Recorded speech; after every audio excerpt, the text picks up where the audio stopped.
Chin, hi Chin. Yung camera, bati ka muna. Binabati ko nga po pala yung nanay ko, kay Nanay Nena, kay Uncle Ferdy, kay Daddy Boy, sa mama ko na nasa Japan, sa kapatid ko, tsaka sa mama ng asawa ko. Hello po, I love you. Okay, teka. Asan mama mo? Nasa Japan po, hindi ko po totaling mama yun, Kuya Half Bill. lang, half mother lang. Adopted niya po ako. Adopted ka. Asan yung tunay mong nanay? Lapit ka sa mic. Hindi ko po alam eh. Pinanganak ka lang, hindi mo kilala nanay mo. Tatay mo. Hindi rin. Okay, Ayun, tanong ko, Chin, ilang taong ka nang ikaw ay nanganak? 14 po. 14 ka. So, 13 years old. 14 din po, Kuya Bill. Bali, ano po kasi yun, March po ako nabuntis, tapos December po ako nanganak.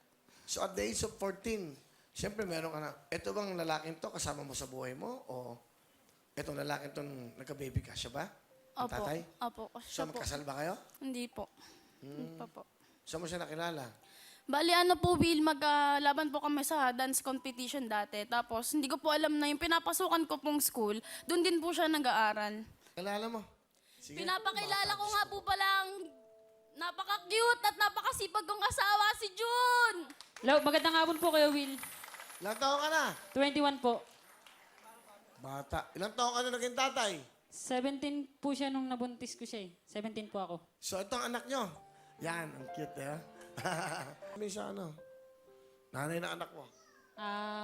Pasensya ka na kung nasira ko yung kinabukasan mo. Kasi Kuya Will, dapat nung March siya nabuntis, August, pupunta na siya ng Japan. Kasi pinaiba yung pangalan niya eh. Doon nabuntis ko siya. Parang nagalit sa kanya yung mga kasama niya sa buhay. Tinakwil po siya. Kaya po ngayon, parang gusto ko sabihin na salamat. Kasi kahit ganyan yung nangyari sa atin, ikaw pa rin yung pinili ko. Kasi nasa isip ko, Kuya Will, dahil 17, parang ako, gusto ko ipalaglag yung bata eh. Kasi wala pa ako sa, ginabayan lang talaga ng magulang ko, kaya sabi sa akin, ituloy ko yun. Pero hindi ko sa niya sinabi na gusto ko ipalaglag yun, nasa sa akin lang. Tapos sinabi ko lang sa magulang ko. Sabi ko lang ng magulang ko, ipagpatuloy ko daw yung gusto mong mangyari.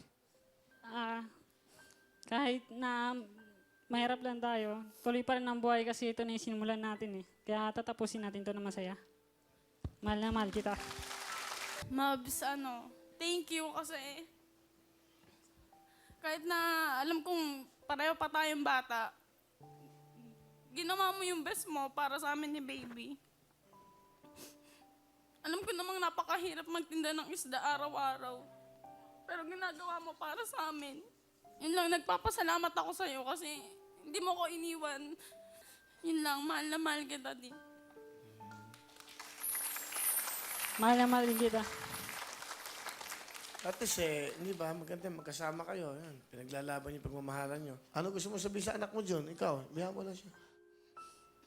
Sana lumaki kang maayos. Yan lang po. Mama Jenny, ikaw na pong bahala magsabi kay Daddy kasi hapon po kasi yung Father. madap sa akin. Sorry po kasi alam ko namang mataas yung pangarap niya para sa akin. Sorry Daddy, sorry po talaga. Yun lang po, mahal na mahal ko po kayo. Sa anak mo, ano gusto mo sabihin? Ayan. Baby, I love you. Mahal na mahal ka ni Mami. Lapit mo nga dito siya, ano? Halika. Halika. Lapit ang nanay niya. Umiiyak eh. Kunin mo.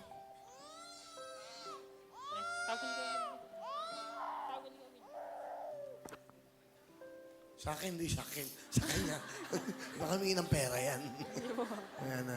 Ay, mama, si mama. Love you. Hindi, Mama. Mama. Oh. Diyos kong babata niyo pa. Oh. Ano ba?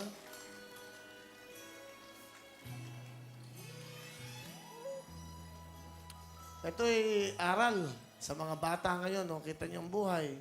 Diba? Daming nag-iiyakan. Daming mga estudyante.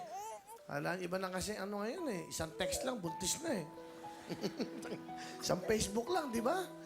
Ano iba, andun pa rin yung lumang pagkatao natin, lumang ugali. Di ba?